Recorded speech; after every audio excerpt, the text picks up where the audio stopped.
मैया मोरी ऐसी सजी हो जैसे भदई दुई जिया के चाँदे। मैया मोरी ऐसी सजी हो जैसे भदई दुई जिया के चाँदे। मैया मोरी ऐसी सजी हो जैसे भदई दुई जिया के चाँदे। मैया मोरी ऐसी सजी हो जैसे भदई दुई जिया के चाँदे। मैया मोरी ऐसी सजी हो जैसे भदई दुई जिया के चाँद। माथे मैया जी के बिंदी भी सो है, माथे मैया जी के बिंदी भी सो है। मैया का टीका ऐसे सजा हो जैसे भोजपुर के मीना बाजार।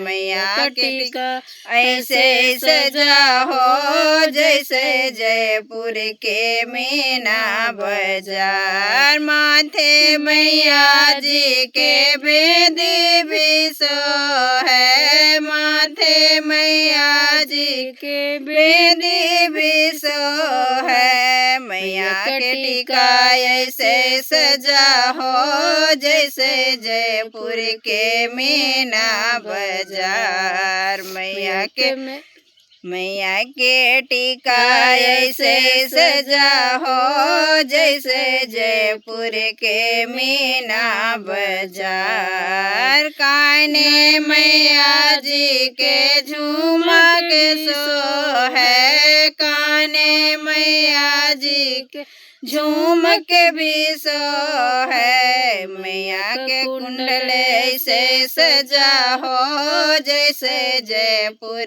के मीना बाजार। मैया के कुंडल ऐसे सजा हो जैसे जयपुर के मीना बाजार। मैया मोरी ऐसे सजी हो जैसे भदई दुई जिया के चाँदे। मैया मोरी ऐसी सजी हो जैसे भदई दुई जिया के चाँद। गले मैया जी के चेना भी सो है, गले मैया जी के चेना भी सो है। मैया के हरवा ऐसन सजा हो जैसे जयपुर के मीना बाजार। मैया के हरवा ऐसी सजी हो जैसे जयपुर के मीना बाजार।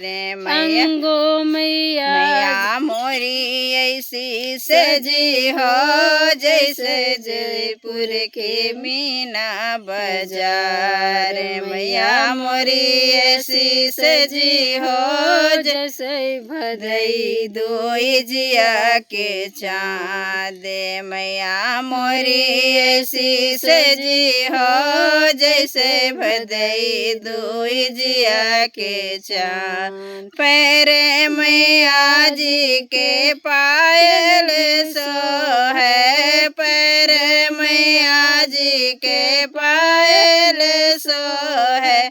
बिछुआ बिछिया ऐसे सजी हो जैसे जयपुर के मीना बाजार। मैया के बिछिया ऐसे सजी हो जैसे जयपुर के मीना बाजार। मैया मोरी ऐसी सजी हो जैसे भदई दुई जिया के चाँदे। मैया मोरी ऐसी सजी हो जैसे भदई दुई जिया के चाँद।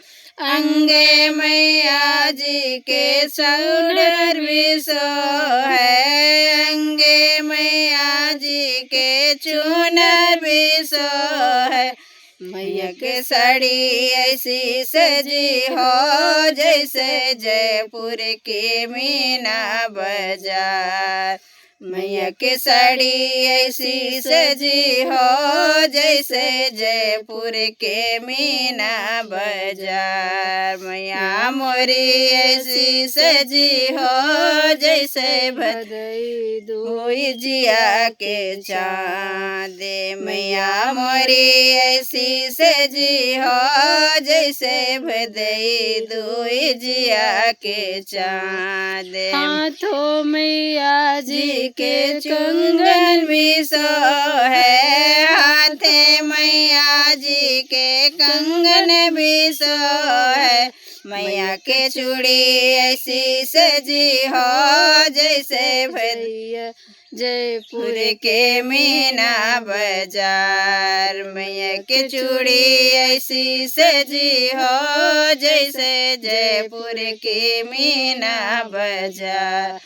मैया मोरी ऐसी सजी हो जैसे भदई दुई जिया के चाँद। मैया मोरी ऐसी सजी हो जैसे भदई दुई जिया के चाँद। मैया मोरी ऐसी सजी हो जैसे भदई दुई जिया के चाँद।